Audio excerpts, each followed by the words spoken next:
Olá e bem-vindos. Hoje a gente vai mergulhar num dos conceitos mais falados e, talvez por isso mesmo, mais mal compreendidos da psicologia, o narcisismo.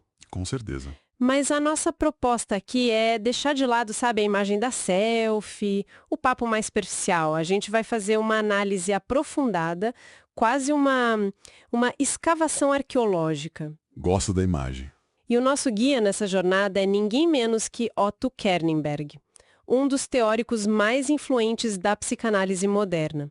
O material de base são os capítulos do livro dele, Agressividade, Narcisismo e Autodestruição. Um livro denso, mas fundamental. Exato. A gente vai focar especificamente no que ele escreve sobre diagnóstico, classificação e, o mais fascinante, a etiologia, a origem do narcisismo patológico. É isso aí. A nossa missão, então, é descompactar essas camadas teóricas e clínicas que são, bom, bastante complexas, né?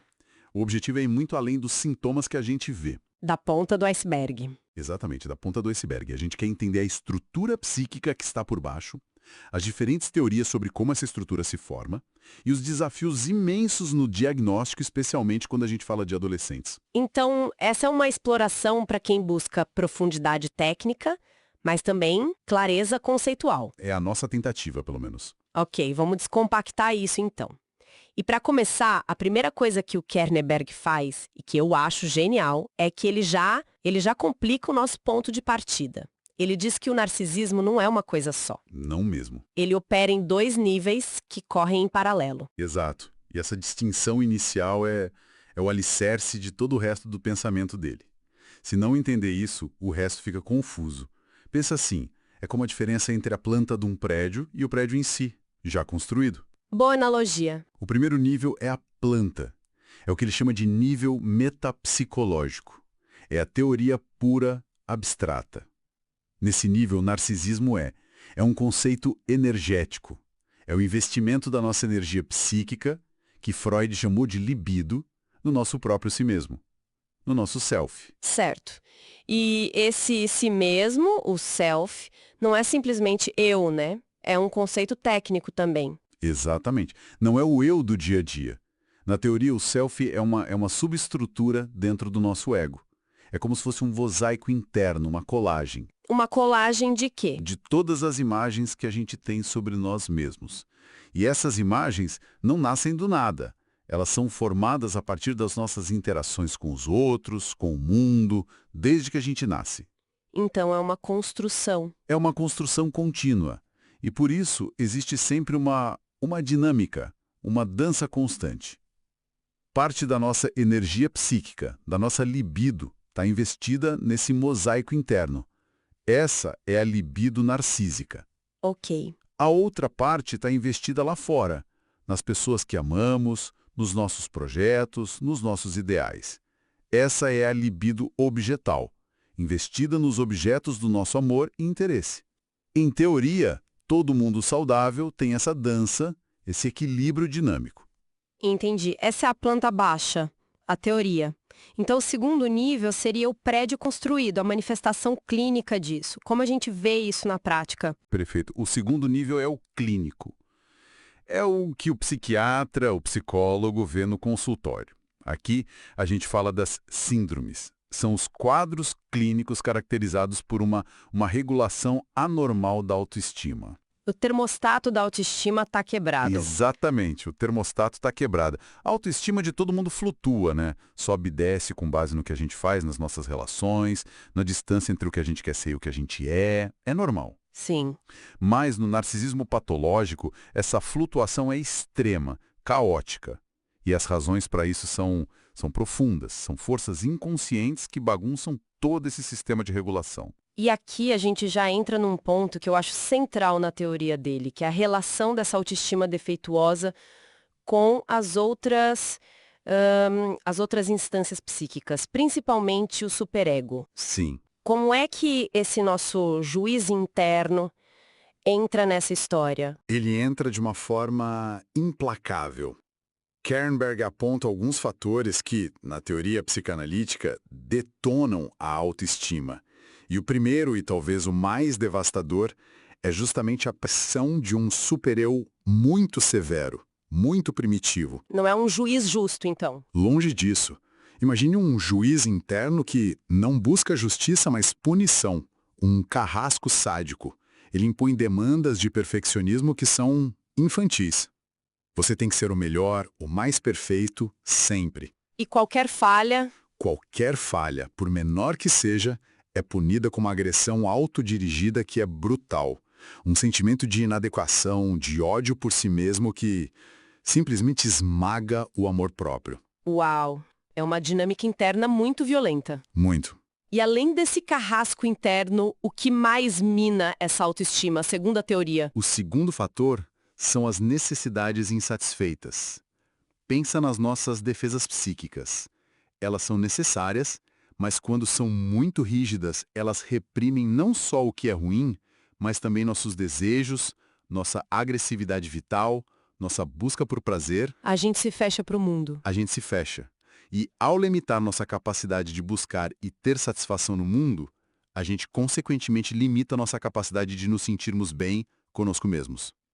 Menos satisfação no mundo externo significa quase que invariavelmente menos amor próprio. Faz sentido. E por último tem o ponto que, na minha opinião, é o mais crucial e talvez o mais poético da teoria das relações de objeto. Que são as relações internalizadas. O que isso quer dizer na prática? Quer dizer que a gente constrói nosso amor próprio a partir do amor que recebemos e que damos. Nós internalizamos, trazemos para dentro de nós imagens das pessoas que nos amam e das pessoas que nós amamos. Elas passam a morar dentro da gente. Exato. Elas se tornam parte do nosso mundo interno. E elas nos dão apoio, nos confortam, nos validam, mesmo quando não estão fisicamente presentes. Tem uma frase linda do compositor francês Georges Brassens que o Kernberg cita. Qual é? Ele diz: "Eu tenho amigos na floresta do meu coração." Essa é a ideia. Uma pessoa saudável tem essa floresta interna, povoada por essas boas relações. E o narcisista patológico? Ele tem essa floresta interna desmatada, vazia. A agressividade, a inveja, a exploração, tudo isso o impede de investir de verdade nos outros, de amá-los de uma forma que permita essa internalização positiva. Então, o mundo interno dele é pobre. Penca. Não tem ninguém lá dentro para dizer, calma, vai ficar tudo bem. Ele está fundamentalmente sozinho por dentro. É um vazio assustador. É incrível pensar como esse conceito que parece tão do nosso tempo, na verdade tem raízes lá no final do século XIX, com Havelock Ellis e Paul Neck. Sim, eles usaram o termo para descrever uma perversão, né? A pessoa que tratava o próprio corpo como objeto sexual. Exato. Mas foi Freud, em 1914, no famoso texto dele sobre a introdução ao narcisismo, que realmente colocou o conceito no mapa da psicanálise. O problema é que Freud era um gênio exploratório. E ele usou o mesmo termo para explicar um monte de coisas diferentes. Um monte de coisas. Ele aplicou o conceito à perversão, como você disse, mas também a uma etapa normal do desenvolvimento infantil, a escolha de um parceiro amoroso e até a esquizofrenia, que ele via como uma retirada total da libido do mundo para dentro de si. E isso gerou uma confusão conceitual enorme que durou décadas. Todo mundo falava de narcisismo, mas cada um falava de uma coisa. Uma confusão produtiva, talvez. Exatamente. Uma confusão produtiva. Porque foi justamente para tentar organizar essa bagunça toda que teóricos da geração seguinte, como o próprio Kernberg, começaram a separar as coisas. A diferenciar o narcisismo normal do patológico, o conceito teórico amplo do transtorno clínico específico. Que é o que a gente vai fazer agora. É o nosso foco. E é aqui que, para mim, a coisa fica realmente interessante. Porque o Kernberg, ele não se contenta em dizer isso é narcisismo patológico e isso não é. Ele cria um espectro, uma régua de gravidade. Exato, ele nos dá um mapa. E todo mapa começa com um ponto de referência, que é o normal. Na base, a gente tem o narcisismo saudável. Que também se divide, né? Também. Ele fala do narcisismo normal adulto, que é o de alguém com uma autoestima bem regulada, com um superego maduro, com aquela floresta interna bem povoada que a gente falou. E o infantil. E tem o narcisismo normal infantil, que é o da criança, que regula a autoestima através de gratificações imediatas, de aplausos, de ser o centro das atenções, o que é totalmente apropriado para a idade dela. A patologia começa quando esse modelo infantil persiste. Exato. A patologia de caráter para o Kenberg muitas vezes envolve uma fixação ou uma regressão a essa forma infantil de regular a autoestima. O adulto que precisa de aplausos constantes, que não tolera críticas, ele está usando um mecanismo infantil para se sentir bem. E como ele organiza os tipos patológicos nessa régua que você mencionou? Ele propõe, em 1984, uma classificação com 3 tipos de narcisismo patológico, em ordem crescente de gravidade. Vamos a eles? O tipo 1, o mais leve, é exatamente essa regressão que a gente acabou de falar. É a regulação da autoestima de um adulto que acontece por vias infantis. Isso é muito comum em transtornos de personalidade mais brandos, que ele classificaria no nível neurótico de organização. Certo. E o tipo 2? O tipo 2 é mais grave e, segundo ele, bem mais incomum. É a realização clínica daquela ideia do Freud da escolha narcísica de objeto. O que seria isso? É quando a pessoa se apaixona por alguém que na verdade é um reflexo idealizado de si mesma quando criança. Ela se identifica com um objeto, uma pessoa, enquanto projeta a sua própria representação infantil nessa pessoa. É um jogo de espelhos bem complexo. Ela ama no outro o que ela gostaria de ter sido. Fascinante. E o terceiro tipo, que imagino que seja o foco principal? É o prato principal, como você disse antes. O tipo 3 é o transtorno de personalidade narcisista, o TPN, propriamente dito. Essa é a estrutura mais complexa, mais grave, a mais consolidada e o maior desafio clínico. É aqui que a teoria do Kernberg realmente mostra toda a sua força. Então vamos mergulhar nesse tipo mais grave. Se o TPN fosse um prédio, como a gente falou, quais seriam as suas colunas de sustentação? Kernberg descreve 3 grandes áreas patológicas. Isso, a primeira coluna, o primeiro pilar, é o que ele chama de amor próprio patológico. E é crucial entender que isso não é ter autoestima alta. É uma caricatura doentia da autoestima. É a grandiosidade. E a grandiosidade, o exibicionismo, aquele sentimento constante de superioridade. Mas por baixo disso tem uma dependência desesperada da admiração dos outros. Eles precisam ser admirados como precisam de ar. Mas não há gratidão por essa admiração? Nenhuma. Zero. Porque na cabeça deles, a admiração não é um presente, é um direito adquirido. É o mínimo que os outros podem fazer. E isso se combina com uma superficialidade emocional assustadora. Eles parecem sentir muito, mas por dentro muitas vezes é um deserto. E tem a oscilação, né? A oscilação é o drama central. No momento eles se sentem onipotentes, o centro do universo.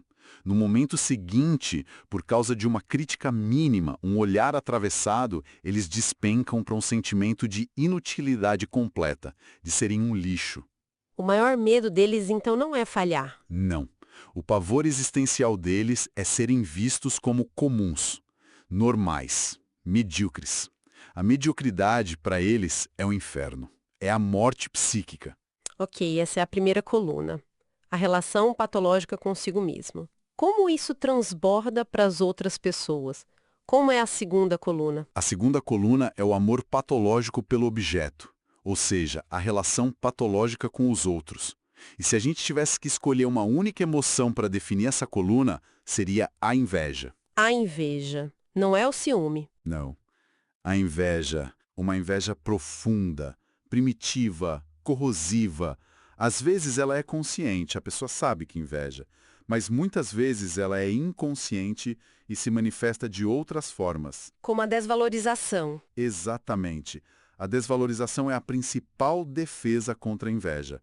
O mecanismo é, se o outro tem algo bom que eu não tenho, e isso me faz sentir inferior e com raiva, eu preciso destruir simbolicamente essa coisa boa. Então ele ataca, critica, desvaloriza o sucesso, a felicidade, a inteligência do outro. Para se sentir melhor. Para se proteger desse sentimento insuportável.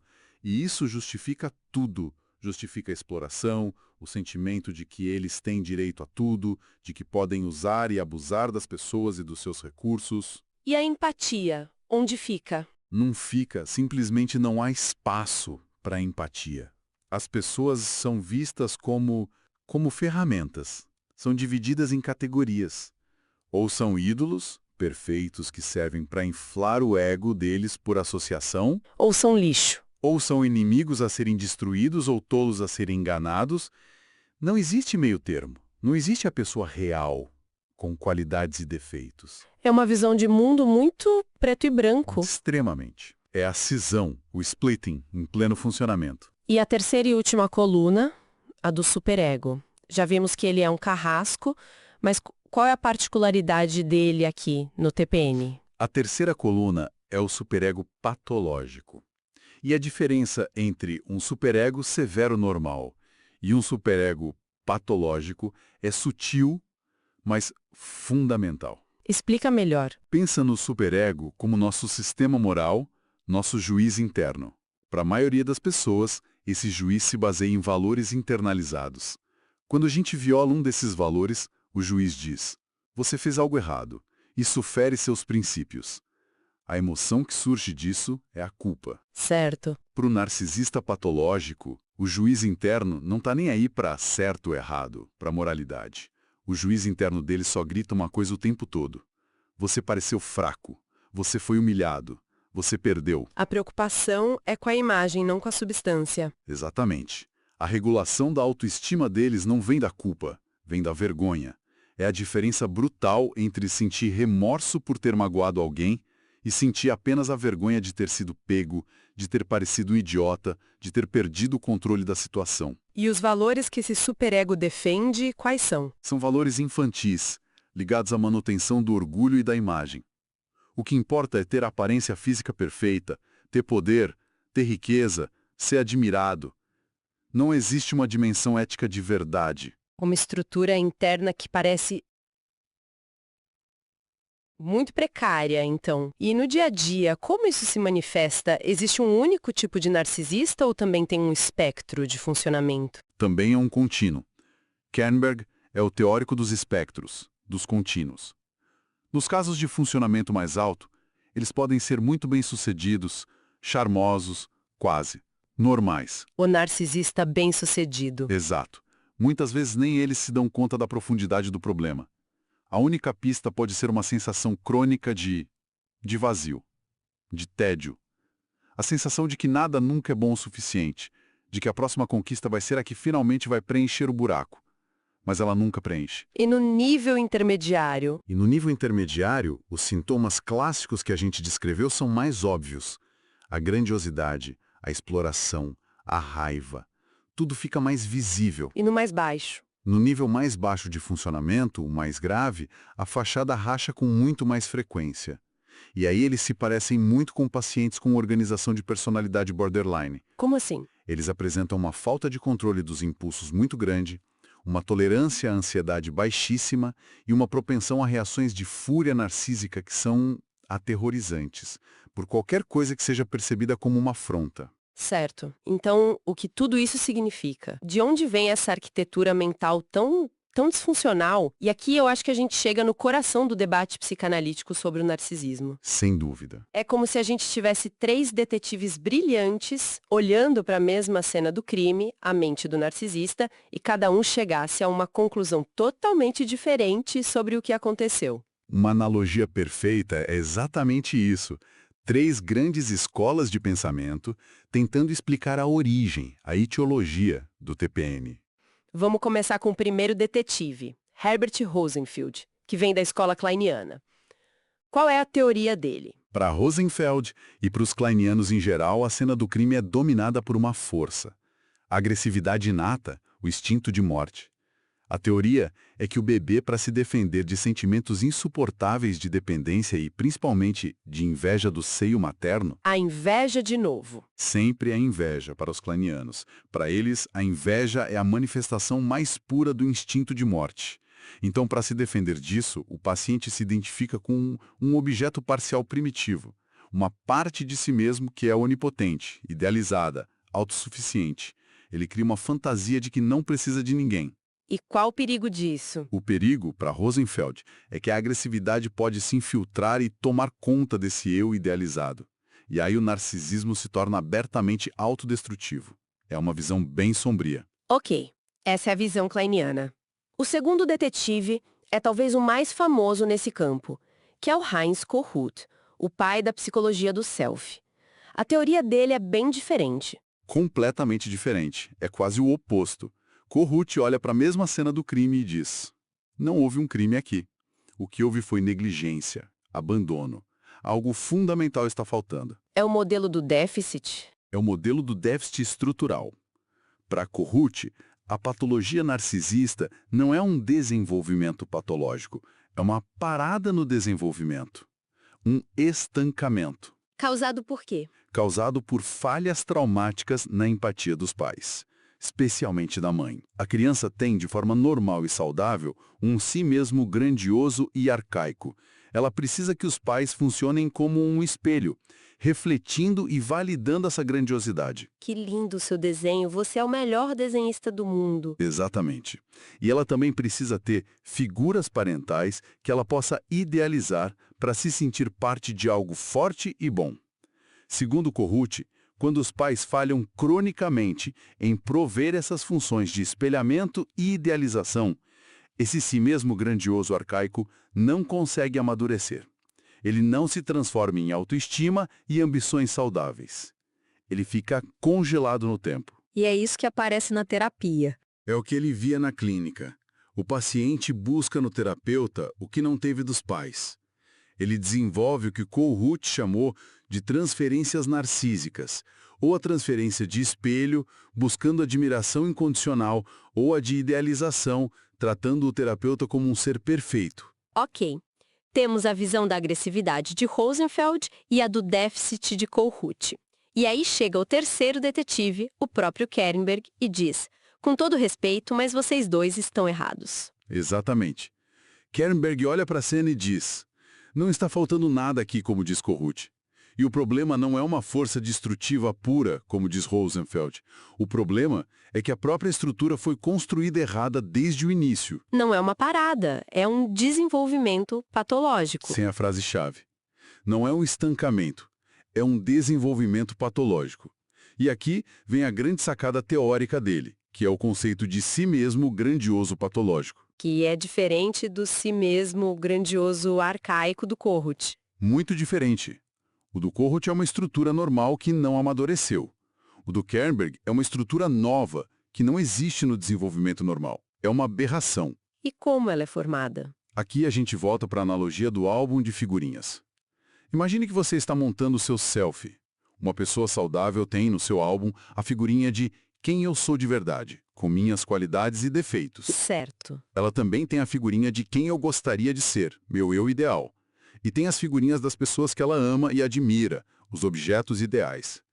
Essas figurinhas são separadas, se relacionam, mas são distintas. Ok, faz sentido. Kernberg diz que a criança que vai desenvolver o TPN, por alguma razão, geralmente uma agressividade inata muito forte, combinada com frustrações ambientais, não consegue lidar com a realidade. Então o que ela faz? Ela pega a figurinha do eu real, a do eu ideal e as figurinhas dos objetos ideais e funde tudo numa coisa só. Ela cola uma em cima da outra, criando uma única figurinha superpoderosa, onipotente. O si mesmo grandioso patológico. Exatamente. E ela olha para essa colagem bizarra e diz: isso sou eu. Eu sou perfeito, eu sou o ideal, eu sou tudo de bom. É uma solução defensiva. E o que acontece com as partes ruins? As figurinhas do fracasso, da fraqueza, da dependência? Essas são violentamente arrancadas do álbum. São cingidas ou splitadas e projetadas massivamente nos outros.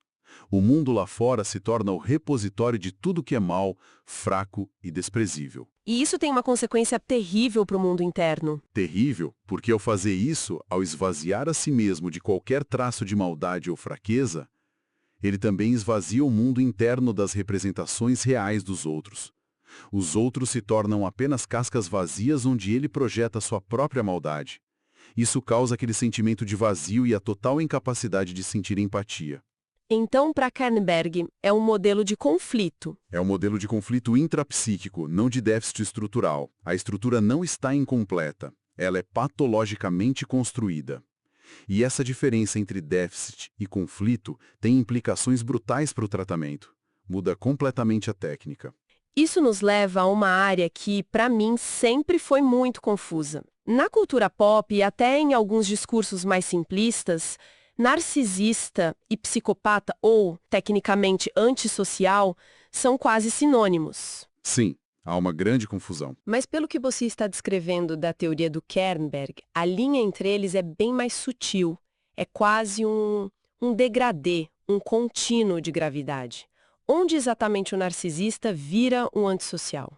Essa é a pergunta de $1 milhão na clínica dos transtornos de personalidade. E a resposta de Kernberg é que não existe um muro, existe uma ladeira. Uma ladeira escorregadia e perigosa. Vamos descer por ela, então? O que tem no topo? No topo da ladeira, no nível menos grave desse contínuo, temos o TPN, que a gente já descreveu, mas com a presença de alguns comportamentos antissociais. A pessoa é exploradora, tem um estilo meio passivo-parasítico, mente quando é conveniente. Mas E esse é o mais importante, se você procurar bem, em algumas áreas da vida dela, você ainda encontra alguma capacidade de sentir culpa, ou de ter lealdade a alguém, ou de se preocupar genuinamente com alguma coisa. O superego está danificado, mas não totalmente destruído. certo. E no meio da ladeira? O que tem entre o narcisista comum e o antissocial puro? No meio, Kernberg coloca uma categoria diagnóstica que ele mesmo criou e que é extremamente útil na clínica. A síndrome de narcisismo maligno. Narcisismo maligno. O nome já assusta. E é para assustar. É um híbrido muito perigoso. Pensa num coquetel com 4 ingredientes. Primeiro, a estrutura de personalidade narcisista. Segundo, comportamento antissocial significativo.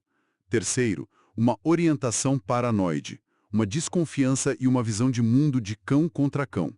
E o quarto ingrediente? O quarto, e talvez o mais assustador, é o que ele chama de sadismo egocintônico. O que isso significa? Significa que a pessoa sente prazer na crueldade, seja ela psicológica ou física. E sintônico quer dizer que ela não tem nenhum conflito interno com isso. A agressão não gera culpa ou desconforto. Pelo contrário, gera uma sensação de poder e triunfo. Isso soa muito como o antissocial. Qual a diferença, então? A diferença é sutil, mas é o ponto-chave que o separa do antissocial puro. Indivíduos com narcisismo maligno, apesar de tudo isso, ainda conseguem ter alguma capacidade de lealdade. Eles podem ser leais a um grupo, a uma gangue, a uma ideologia, a uma figura de líder. E a culpa? E eles ainda podem sentir culpa e preocupação com os membros desse grupo eleito. É uma moralidade distorcida, de nós contra eles. Mas ainda existe um nós. A ideação suicida, que pode aparecer aqui, por exemplo, muitas vezes não é sobre desespero, mas sobre uma fantasia de controle, de superioridade até mesmo sobre a vida e a morte. Entendi. É uma capacidade de investimento, ainda que pervertida. Exatamente. E na base da ladeira, o fundo do poço. Na base da ladeira, no extremo do espectro, a gente encontra o transtorno de personalidade antissocial. TPAs, aqui, o superego não está só danificado. Ele foi completamente destruído. E pior, substituído por uma mentalidade puramente predatória. A ausência de culpa é total. É total e conceitual. Eles não só não sentem remorso, como são incapazes de imaginar que outras pessoas possam ter qualidades éticas, como honestidade ou bondade. Para eles, quem é bom é tolo, é fraco, é um otário a ser explorado. Isso afeta a capacidade deles de pensar no futuro? Totalmente. A capacidade de planejar o futuro, de ter metas de longo prazo, é uma função do ego e do superego. Como eles não têm isso, eles vivem num imediatismo patológico. O futuro não existe. As mentiras são constantes, as racionalizações para os atos mais absurdos são frágeis, quase infantis. É aqui que entra o termo homens holográficos. Exatamente. A filha de Kernberg, Paulina Kernberg, que era uma grande psicanalista infantil, cunhou esse termo genial para eles. Homens holográficos. A imagem que eles projetam parece tridimensional, parece real, mas se você tenta tocar, não tem nada ali.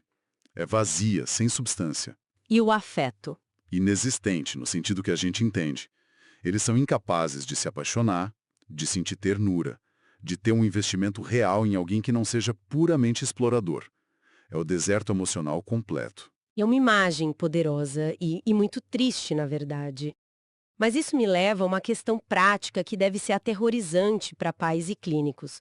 Como a gente diferencia a rebeldia, a confusão normal da adolescência, de um sinal de alerta de que um jovem está começando a deslizar por essa ladeira perigosa?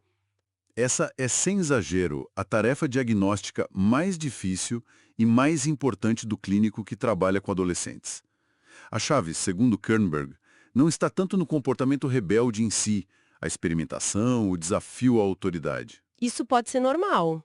Isso pode ser parte do processo normal de individuação. A chave está em diagnosticar a presença ou ausência do que ele chama de síndrome de difusão de identidade. E qual a diferença disso para a crise de identidade que o Erik Erikson descreveu e que todo mundo fala? É uma diferença crucial. A crise de identidade de Erikson é um conflito. O jovem tem várias partes de si mesmo, o filho, o aluno, o amigo, o futuro profissional, e está em conflito, lutando para integrar tudo isso numa identidade coesa. É um processo ativo, doloroso, mas saudável. E a difusão de identidade? A difusão de identidade não é um conflito, é a ausência das peças por quebra-cabeça. É uma falta crônica, grave, de integração do conceito de si mesmo e dos outros significativos. Isso não começa na adolescência, se origina na infância. Como isso aparece na clínica? Se você pede para um adolescente com difusão de identidade descrever a si mesmo, a resposta é vaga, superficial, cheia de contradições que ele não percebe. Eu sou tímido, mas sou a alma da festa. Se você pede para ele descrever a mãe, o pai, o melhor amigo, a mesma coisa. As descrições são como caricaturas, sem profundidade, sem nuances. Ele não consegue te dar um retrato coerente de ninguém, nem de si mesmo. E essa síndrome é o pilar de quê? É o pilar de toda a organização de personalidade borderline, que no modelo de Kernberg é uma categoria ampla que inclui o transtorno borderline, o narcisista, o antissocial, entre outros. Entendi. Então, além dessa identidade difusa, que outros sinais são cruciais nessa avaliação tão delicada? Dois são absolutamente fundamentais. E um, curiosamente, é menos importante do que a maioria pensa. Vamos aos cruciais primeiro? O primeiro é o funcionamento do superego. E isso não se avalia perguntando, você é uma boa pessoa. Isso se avalia na prática. O adolescente consegue ter compromissos com valores? Ele valoriza a amizade, a honestidade, mesmo quando é difícil. E os interesses? Ele tem interesses genuínos e profundos em alguma área. Arte, esporte, ciência, qualquer coisa que mostre uma capacidade de investimento a longo prazo. E talvez o mais importante de tudo na adolescência, ele tem capacidade de se apaixonar, de ter uma idealização romântica, mesmo que platônica. A incapacidade total para isso é um péssimo sinal. Certo. E o segundo ponto crucial? O segundo é o teste de realidade. A capacidade de diferenciar o que é interno e o que é externo, o que é fantasia e o que é realidade compartilhada.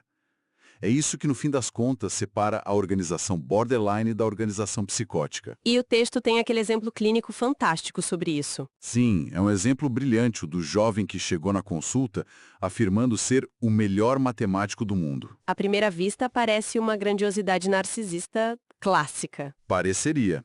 Um narcisista diria isso. E se o terapeuta o confrontasse, ele ficaria irritado. Desvalorizaria o terapeuta, diria, você não entende nada de matemática. Seria uma briga de egos. Mas não foi o que aconteceu. Não. O terapeuta, muito sutilmente, disse, entendo, mas... E se houver um matemático genial numa aldeia remota na China que ninguém conhece? Ele não poderia ser melhor? A reação do jovem não foi de raiva narcísica. Ele descompensou. Ele teve uma reação de fúria e angústia que mostrava que a crença dele não era uma defesa grandiosa. Era um delírio. Ele perdeu o teste de realidade naquele momento. A qualidade da crença era diferente. Totalmente diferente. E o que é menos relevante no diagnóstico de adolescentes, então? O que é menos diagnóstico nessa fase, e isso vai contra o que muita gente pensa, são as defesas primitivas, como a cisão, a idealização, a desvalorização. Por quê? Porque adolescentes saudáveis, no meio da turbulência hormonal e emocional da fase, podem regredir e usar essas defesas o tempo todo. Um dia o amigo é perfeito, no outro é um traidor. Um dia eles amam uma banda, no outro odeiam. Isso pode ser parte de uma regressão normal e temporária, não necessariamente um sinal de uma patologia de personalidade estruturada.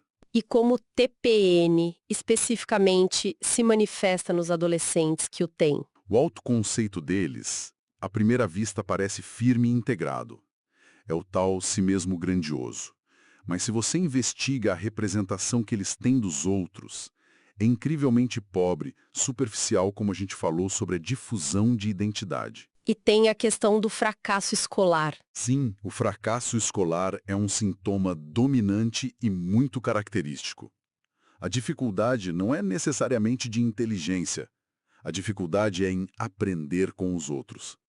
Ter que admitir que o professor sabe algo que ele não sabe é um ataque insuportável à sua grandiosidade.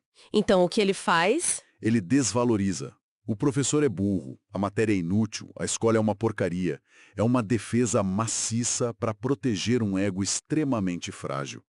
E é aqui que o Kernberg faz aquela crítica dura ao DSM, que antigamente proibia o diagnóstico de transtorno antissocial antes dos 18 anos. Ele achava isso um erro. Um erro grave. Ele dizia que a estrutura de personalidade já está lá, já é identificável, e, se não for diagnosticada e tratada, só vai se consolidar e piorar. A ideia de esperar para ver pode ser muito perigosa nesses casos. Uau! Então, só para a gente recapitular essa jornada imensa que fizemos, a gente saiu da definição teórica da planta baixa do narcisismo. Do nível metapsicológico. Exato. Passamos pela construção clínica do TPN com suas 3 colunas, o amor próprio patológico, o amor patológico pelo objeto e o superego patológico. Sim. Exploramos as 3 grandes teorias sobre suas origens, o conflito de visões entre Rosenfield, Kohut e o próprio Kernberg. O conflito, o déficit e o desenvolvimento patológico. E, finalmente, a gente desceu por aquela ladeira escorregadia que conecta o TPN ao narcisismo maligno e, no fundo do poço, à personalidade antissocial. O mapa que o Kernberg nos oferece é de uma complexidade, mas ao mesmo tempo de uma clareza que é impressionante. Sem dúvida. Eu acho que a grande conclusão que a gente pode tirar de tudo isso é que o narcisismo patológico não é uma caixa, uma categoria estanque. É uma dimensão, é um espectro de patologia do self. E o fator decisivo, o prognóstico, depende de quê? O fator que mais vai dizer sobre o prognóstico de um paciente, sobre as chances de sucesso de qualquer abordagem terapêutica, é a gravidade da patologia do superego dele. E isso se reflete na prática, na presença e no tipo de comportamento antissocial. Entender essas estruturas não é só um exercício acadêmico. É a base fundamental para se trabalhar com os transtornos de personalidade mais desafiadores que existem. Com certeza. E para encerrar, fica uma provocação, uma reflexão para quem nos ouve. Se a estrutura narcisista patológica se baseia, no fundo do fundo, numa sensação de vazio interno, um vazio que vem, como vimos, desse desmatamento do mundo interior, da incapacidade de guardar os outros bons dentro de nós. Exatamente. Se a base é essa, isso levanta uma questão muito importante e talvez um pouco desconfortável. Que tipo de condições sociais ou culturais, em um nível mais amplo, poderiam de alguma forma facilitar ou até mesmo incentivar o desenvolvimento de estruturas assim? Uma excelente pergunta. É uma reflexão sobre onde termina o intrapsíquico e onde começa o mundo em que a gente vive, e como essas duas coisas conversam. Fica aí, para pensarmos.